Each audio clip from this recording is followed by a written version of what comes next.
શ્રાવણના પ્રથમ સોમવારે પાટણના અતિ પ્રાચીન શ્રી ત્રિપુરારેશ્વર મહાદેવ મંદિરે ભક્તિનો મહાસાગર ઉમટ્યો.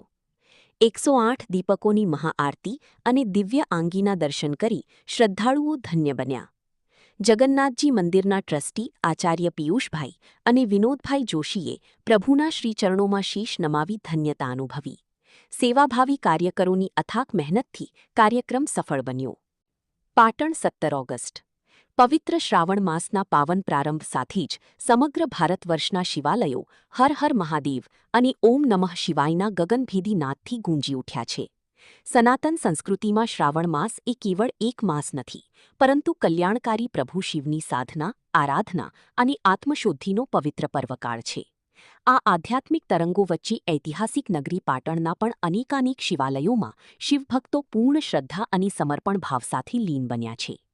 એ જ શ્રેણીમાં પાટણના સાલવીવાડા વિસ્તારમાં નારણજીના પાળા ખાતે બિરાજમાન અતિ પ્રાચીન, પૌરાણિક અને ભવ્ય શ્રી ત્રિપુરારેશ્વર મહાદેવ મંદિરે શ્રાવણ માસના પ્રથમ સોમવારે ભક્તિમય વાતાવરણ વચ્ચે વિશેષ ધાર્મિક મહોત્સવ યોજાયો હતો. 108 દીપકોની મહાઆરતી અને નયનરમ્ય આંગી.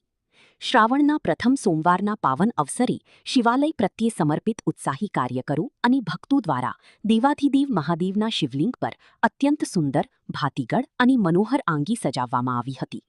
પ્રભુ મહાકાલને રીઝવવા માટે સાંજના સમયે 108 દીપકોની દિવ્ય જ્યોત સાથે મહાઆરતીનું આયોજન કરવામાં આવ્યું હતું.